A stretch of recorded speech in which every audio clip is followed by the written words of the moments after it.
Yun naman ang ano sa kanya. Kaya kung i-continue niyan at medyo maging magandang epekto sa kanya, advantages para sa kanya kasi yung kanyang dependency doon sa drug na kung gagastos siya buwan-buwan ng katano, 4,000. 4,000. Eh, masasave niya. Eh ngayon, Save niya.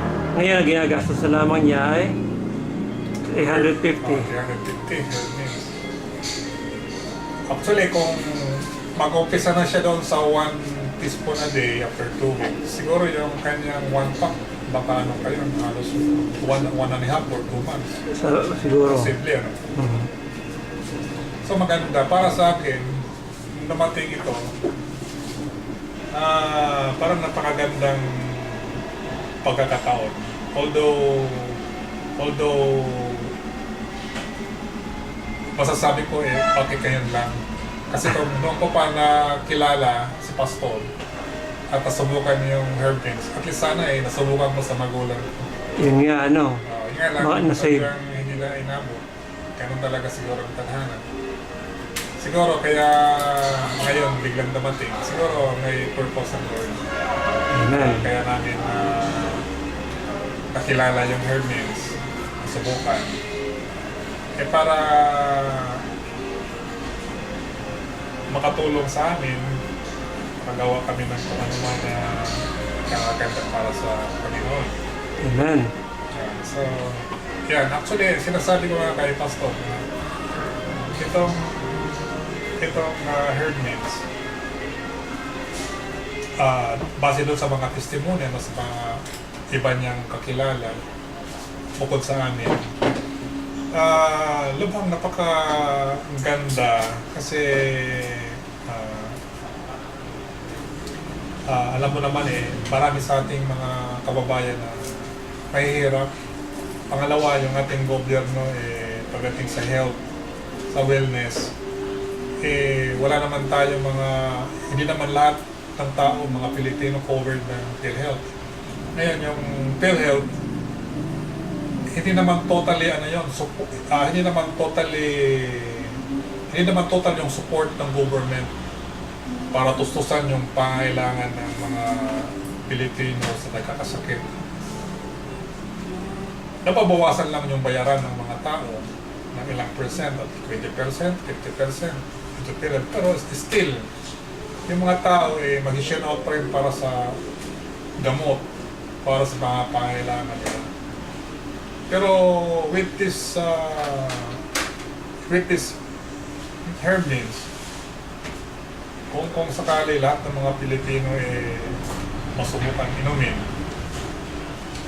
siguradong maraming makakapagsabi, makakapag-testimony na gano'n ang epekto sa kanila. Eventually, maraming makakatipid, mababawasan yung gagastusin sa kanila. Maraming magiging malusog. Maraming magiging malusog. Amen. So, pawasan yung mga nagkakasakit kasi katulad sa atin, sa Pilipinas, marami na rin yung may mga diabetes. Mga ating mga senior citizen, pag nag-reach ng 60 years old, sigurado out of 10, siguro mostly mga 6 to 7 nagkakaroon ng a certain form of disease, particularly diabetes. That too. So, yun, napakalaking tulong actually. Ngayon kung bakit na-formulate yan dito sa Philippines, ayun, isang regalo ng Panginoon para sa atin. Amen. At dito pa natin tuklasan na nandito lang pala yung mga ingredients. At Pilipinas lang ang mayroong ganyan. Actually, meron din akong mga nababasa sa dyaryo, nakikita sa TV ng mga products, mga wellness products from abroad, ini-import pa ng mga Pilipino natin, Filipino importers. Meron din dito certain groups na gano'n ang pinupush, nakikita natin sa TV.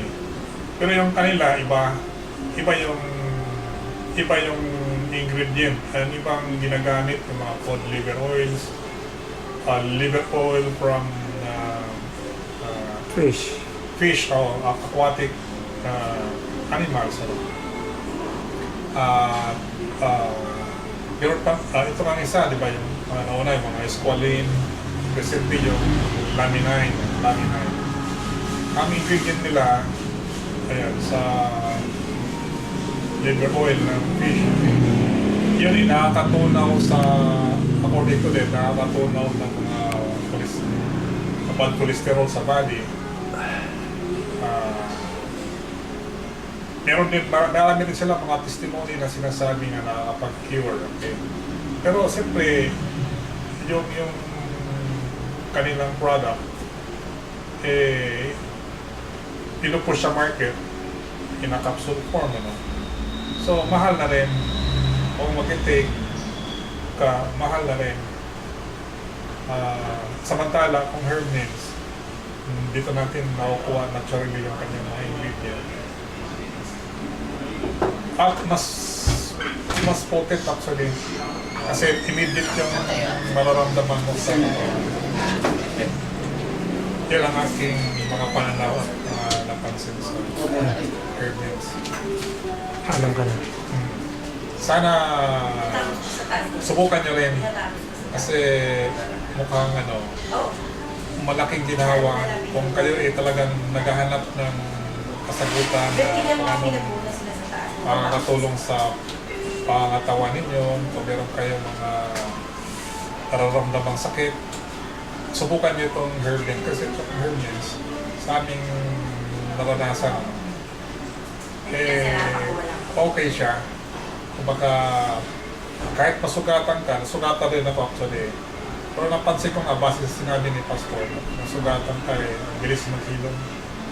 Sugatan rin ako sa kamay, parang bilis paghilom. Hindi na siya namaga, basta biglang nag-dry na lang matapos ko. Tsaka si Obed nung napasok. Pati si Alberto nung napasok ang kanyang braso, hindi na rin siya nagmaga, hindi na rin na-inflame yung skin niya. Basta nag-dry na lang yung burnt skin at konting natipilas na lang konting natipilas yung burnt skin. Hindi na naglaman ng tubig. Hindi na lumubo na nagkaroon ng boils. Wala na. Siguro yun isa sa mga resulta ng Herb mints. Herbins. Okay. Mabilis yung healing. Yan ang quality ng herb mints. At pag halimbawa, kung ikaw may sugat, nilagyan mo ng herb mints, hindi nagkakaroon ng peklat. Yes. Okay. Kaya actually, maganda yan. Kung may push nga actually itong Herbins, maraming mga kababayan natin nakakaramdam ng ginhawa.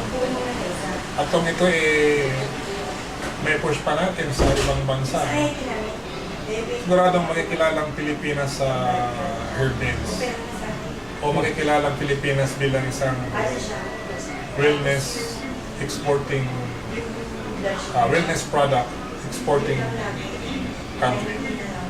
Amen. Yes, just like other countries na well-known sa ibang industry, Philippines napakalaki ng potential. Ang description ko dito sa herb mints, the only one in the world. Yes.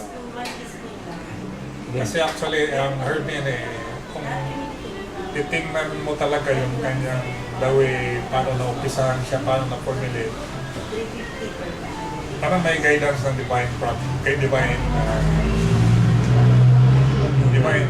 power kasi the way he is guided with this premise na ang tao ay nag-umpisa sa likabok, ginawa sa likabok na ating Diyos. Therefore, there must be something in that alikabok na makakatulong sa atin. It is the minerals. Amen. Yes.